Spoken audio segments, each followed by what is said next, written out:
सहस्रशीर्षा पुरुषः सहस्राक्षः सहस्रपात् स भूमिं विश्वतो वृत्वा अत्यतिष्ठद्दशाङ्गुलम् पुरुष एवेदग्वं सर्वं यद्भूतं यच्च भव्यम् उतामृतत्वस्येषानः यदन्नेनातिरोहति एतावानस्य महिमा अतो ज्यायागंश्च पुरुषः पादोऽस्य विश्वभूतानि त्रिपादस्यामृतं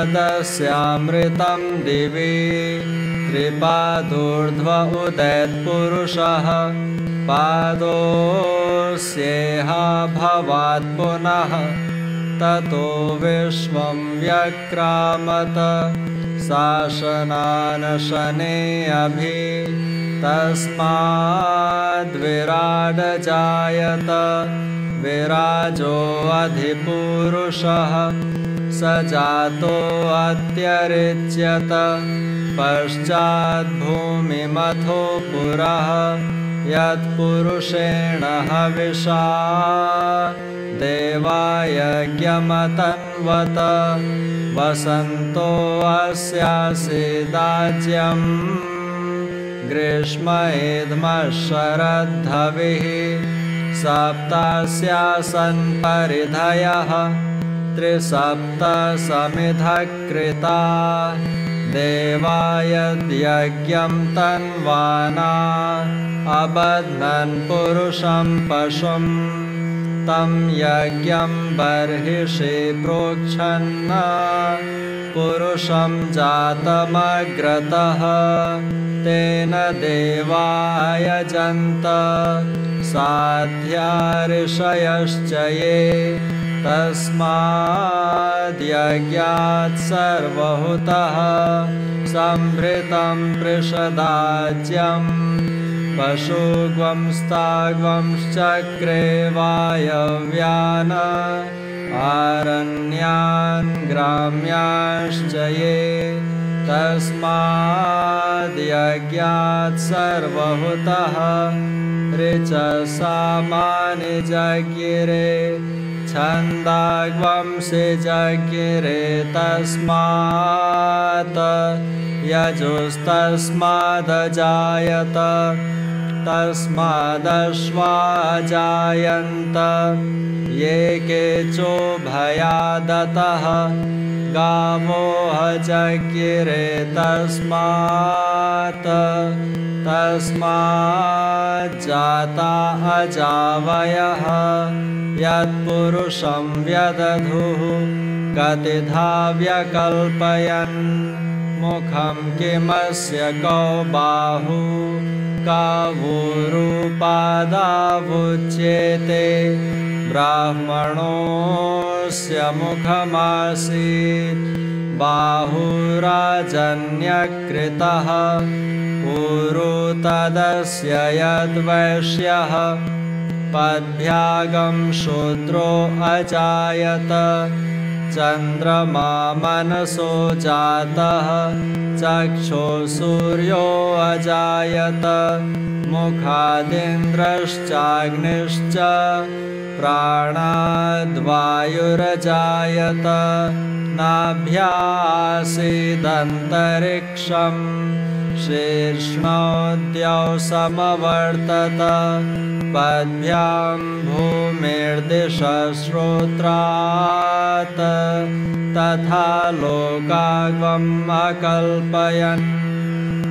वेदाहमेतं पुरुषं महान्तम् आदित्यवर्णं तमसस्तु पारे सर्वाणि रूपाणि विचित्य धीरः नामानि कृत्वाभिवदन यदास्ते धाता पुरस्ताद्यमुदा जहार शक्रः प्रविद्वान् प्रदिशश्च तस्त्रः तमेवं विद्वानमृत इह भवति नान्यः पन्था अयनाय विद्यते यज्ञेन यज्ञमयजन्त देवाः तानि धर्माणि प्रथमान्यासन् ते हनाकं महिमानः सचन्ते यत्र पूर्वे साध्या सन्ति देवाः अभ्यसम्भूतः पृथिव्यैरसाच्च विश्वकर्मणः समवर्तताधि तस्य त्वष्टा विदधद्रूपमेति तत्पुरुषस्य विश्वमाजानमग्रे वेदाहमेतं पुरुषं महान्तम् आदित्यवर्णं तमसः परस्तात् तमेवं विद्वानमृत इह भवति नान्यः पन्था विद्यते यनाय प्रजापतिश्चरति गर्भे अन्तः अजायमानो बहुधा विजायते तस्य धीरा परिजानन्ति योनिम् मरीचीनां पदमिच्छन्ति वेधसः यो देवेभ्य आतपति यो देवानां पुरोहितः पूर्वो यो देवेभ्यो जातः नमो रुचाय ब्राह्मये रुचं ब्राह्मं जनयन्तः देवा अग्रे तदब्रुवन् यस्त्वैवं ब्राह्मणो विद्यात् तस्य देवाः सन्वशे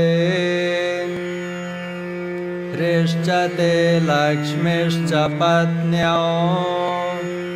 अहोरात्रे पार्श्वे नक्षत्राणि रूपम् अश्विनौ व्यात्तम् इष्टं मनिषाण अमुं मनिषाण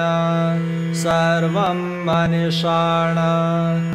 ॐ शान्ति शान्ति शान्तिः हरिः